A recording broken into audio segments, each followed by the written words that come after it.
ये है RJ media और आप देख रहे हैं न्यूज अभी अभी, खबर, तहकीकात, हकीकत।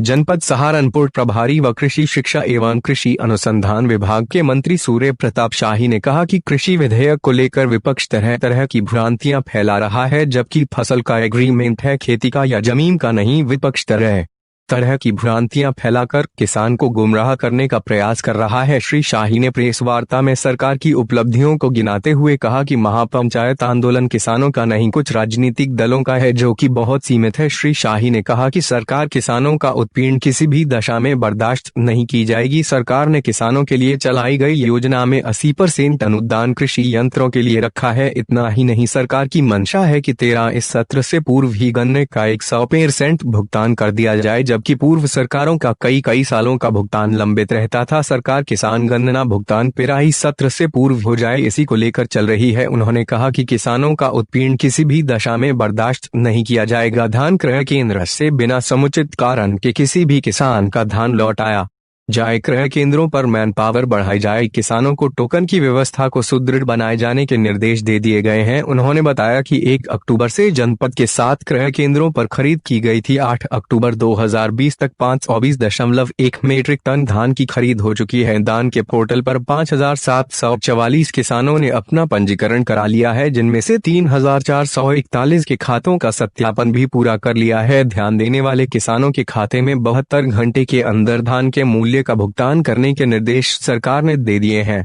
साथ ही यह निर्देश दिए हैं कि प्रशासनिक अधिकारी नियमित रूप से इन क्रय केंद्रों पर निगाह रखें, ताकि किसी भी किसान का उत्पीड़न न हो। भाजपा एक ऐसी पार्टी है जो सबका साथ सबका विकास के आधार पर कार्य कर रही है, जातीय आधार पर कार्य नहीं करती है। इस तरह के लगाए जाने वाले आरोप निराधार है। कानून व्यवस्था बनाए रखने के लिए धारा 144 लागू है। रालोद के जयंत चौधरी पर हाथरस के गांव में पीड़िता के परिवार को मिलने जाने के लिए रोकने पर लाठी हुए। लाठीचार्ज पर कृषि मंत्री ने कहा कि वह नियमानुसार जाते कोई नहीं रोकता, लेकिन जातीय आधार पर मुद्दा बनाकर संगठन को इकट्ठा कर ले जाना उनकी संकुचित मानसिकता का परिचायक है। कानून को किसी को भी हाथ में लिए जाने की छूट नहीं है। वे अपना जो आंदोलन कर रहे हैं में सीमित है। पूरे देश में 14 करोड़ किसान हैं और उत्तर प्रदेश में 2.5 करोड़, और जयंत चौधरी का आंदोलन बहुत सीमित है और यह किसानों का नहीं बल्कि कुछ राजनीतिक दलों का आंदोलन है। कृषि विधेयक के बारे में कहा कि सरकार किसानों की हितैषी है, उनके हितों को लेकर चिंतित है और भाजपा बाजार की जकड़ को दूर करने के लिए, कानूनी बाधाओं को दूर करने के लिए इस विधेयक को लेकर आई है। 2022 तक का लक्ष्य है कि किसानों की आमदनी को दुगना किया जाना है। नजरिया से किसानों के हित में कई योजनाएं भी चलाई। देखिए, ये उनका कहना नितांत गलत है। भारतीय जनता पार्टी और मोदी जी की सरकार सबका साथ सबका विकास के कार्यक्रमों के आधार पर चल रही है। हम कहीं जाति आधार पर विश्लेषण नहीं करते। जहां कानून व्यवस्था का सवाल है, 144 लागू है। हम एक जिम्मेदार आदमी होने के नाते हमको उस नियमों का पालन करते हुए जो कानून के भीतर परमिसिबल है, तदनुसार उस प्रक्रिया का पालन करके वो जा सकते थे। उन्हें कोई नहीं रोकता और इसलिए उसका उनको पालन करना चाहिए था। यह उनका व्यक्तिगत कदम रहा है। यह जाट बिरादरी के साथ जोड़ा जाना यह एक उनके संकुचित मानसिकता का द्योतक है। भारतीय जनता पार्टी सदैव सबका सम्मान करती है, चाहे वो किसी भी बिरादरी का हो, जिसमें जाट भी शामिल हैं, ब्राह्मण भी शामिल हैं, यादव भी शामिल हैं, मुसलमान भी शामिल हैं, सभी शामिल हैं। तो वह हम उस नज़रिए से उसको नहीं देखते। हम कानून सम्मत जो था काम वो उनको करना चाहिए था। वो मेंबर ऑफ पार्लियामेंट रह चुके हैं, वो अनुभवी हैं, उन्होंने ही उन कानूनों को बनाया है पार्लियामेंट में रहते हुए, और इस नाते उसका आदर करना उनकी जिम्मेदारी है। देखिए, इन्फोर्समेंट डिपार्टमेंट उसके जांच कर रहे हैं और जो निष्कर्ष आएंगे सबके सामने होंगे। देखिए, किसानों का आंदोलन नहीं है, ये कुछ राजनीतिक लोगों ने विरोध के लिए वो अपना आंदोलन कर रहे हैं और वो बहुत सीमित मात्रा में हो रहा है। देश के भीतर किसानों की संख्या 14 करोड़ से ज़्यादा है। उत्तर प्रदेश के भीतर 2.5 करोड़ किसान परिवार रहता है। वह इस निर्णय का दिल से उसने स्वागत किया है और ये आज से नहीं, पिछले 3 दशक से ये मांग रही है कि कृषि के व्यापार को सुधार की दृष्टि से सरकार को कदम उठाना चाहिए। मार्केटिंग के व्यवस्था में सुधार किया जाना चाहिए। डॉक्टर स्वामीनाथन ने जो कमेटी बनी, उन्होंने भी इस बात का आग्रह किया था कि बाजार की व्यवस्था को सुधार करके किसान को सर्वसुलभ बाजार उपलब्ध करवाया जाए। इसके पहले हुड्डा साहब की, उसके बाद हुड्डा साहब की कमेटी बनी, मनमोहन सिंह जी की सरकार यूपीए ने खुद बनाई। हुड्डा साहब, भूपेंद्र सिंह हुड्डा जी जो हरियाणा के मुख्यमंत्री थे, उनका भी रिकमेंडेशन रहा है कि बाजार को सुधार किया जाना चाहिए, इसी एक्ट को जो है वो समाप्त किया जाना चाहिए। कांग्रेस पार्टी के घोषणा पत्र में ये शामिल रहा है 2019 के, पंजाब के घोषणा पत्र में 2017 में शामिल था, और भारतीय जनता पार्टी भी बराबर इस बात को कहती आई है। हमने भी अपने घोषणा पत्र के भीतर इस बात को रखा था कि हम जो है वो जो पाबंदियां हैं, कानूनी जकड़न है, उससे किसान को मुक्त करेंगे। हम उसके लिए और मंडी के अलावा अन्य भी विकल्प खोलने की व्यवस्था करेंगे। हम कानूनों के भीतर जो जकड़न है उसका सुधार करेंगे, और साथ साथ में छोटे जोत के किसानों को कैसे उन्हें खुशहाल किया जा सकता है उस दृष्टि से कदम उठाएंगे। तदनुरूप प्रधानमंत्री जी ने एक लक्ष्य रखा कि 2022 तक किसान की आमदनी को दोगुना किया जाना है, और उस दृष्टि से उन्होंने व्यापक सुधार के अभियान चलाए, जहां सॉइल टेस्टिंग के कार्यक्रम चलाए। उसी के साथ पीएम किसान सम्मान निधि के माध्यम से 6,000 रुपये प्रत्येक किसान को, जिसकी जोत है, जिसके नाम से जोत है, उसके खातों में भेज करके सिर्फ 1.5 साल से भी कम अवधि के भीतर 1 लाख करोड़ रुपया से ज़्यादा का किसानों को नगद मदद किए जाने का काम यदि किसी ने किया है तो उनका नाम है प्रधानमंत्री नरेंद्र मोदी। मंत्री जी, नया जो लोग थे, मेरी बात सुनिए, जो आपने पूछा आप जवाब सुनिए मेरा। यूपीए शासन के 10 साल के कार्यकाल के भीतर 2,66,000 से ज़्यादा किसानों ने आत्महत्या किया। राहुल गांधी जी को, सोनिया जी को, मनमोहन सिंह जी को ये बताना चाहिए थी कि किसानों के आत्महत्या का कारण क्या था। जो उनके कारण प्रकाश में थे वो यही थे कि एमएसपी के आधार पर वो खरीदारी बहुत कम करते थे, सभी चीज़ों की एमएसपी नहीं तय करते थे, एमएसपी की घोषणा बहुत बाद में करते थे, व्यापार की सुविधा नहीं देते थे, बिचौलियों के माध्यम से खरीदारी कराते थे, आड़तियों के माध्यम से खरीदारी कराते थे। लाइसेंस, कोटा, परमिट, ये कांग्रेस, समाजवादी पार्टी, बहुजन समाज पार्टी का राज्य रहा है।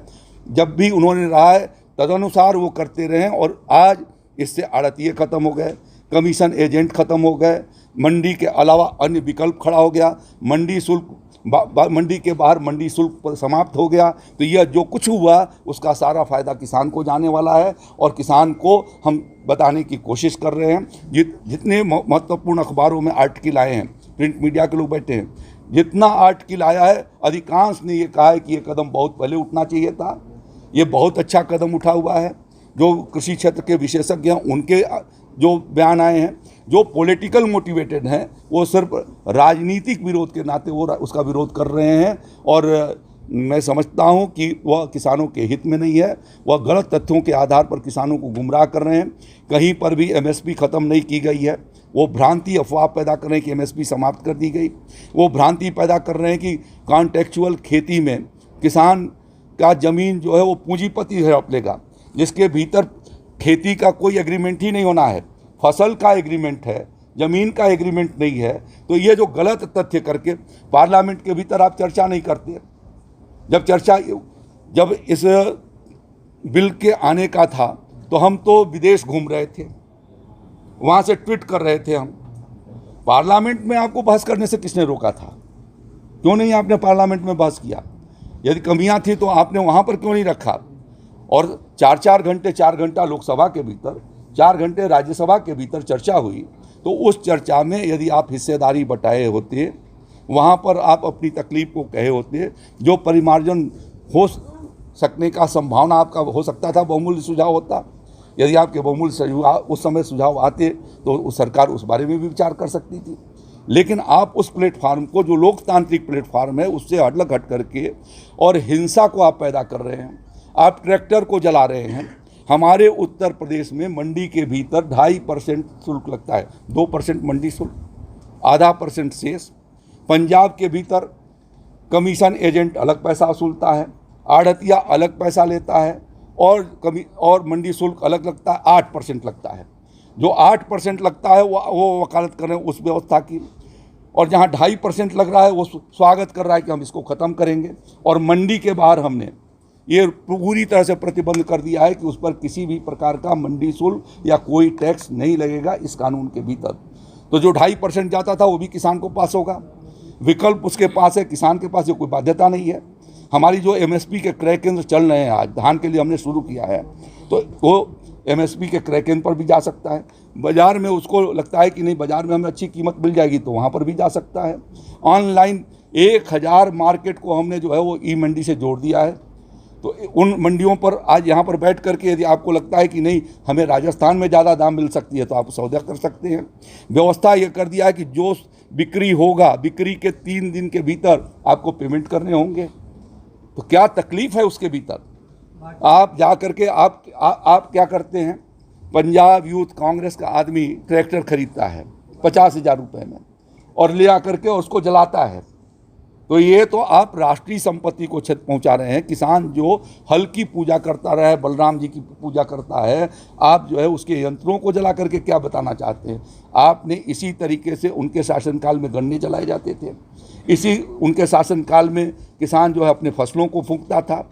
आज हमने निवारण किया है, 1.5 गुना MSP पर कीमतों को दे करके व्यापक पैमाने पर खरीदारी करके।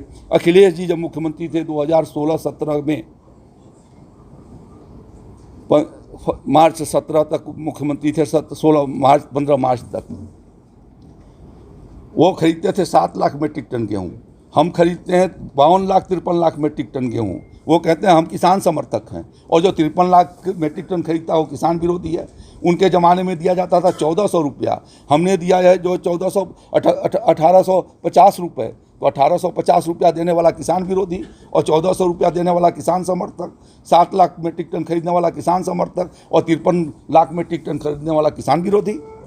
तो ये जो भ्रांति पैदा करके लोगों को गुमराह करने का काम कर रहे हैं, मैं चाहूँगा कि आपके माध्यम से सही तथ्य जनता और किसानों के बीच में जाएं। धन्यवाद।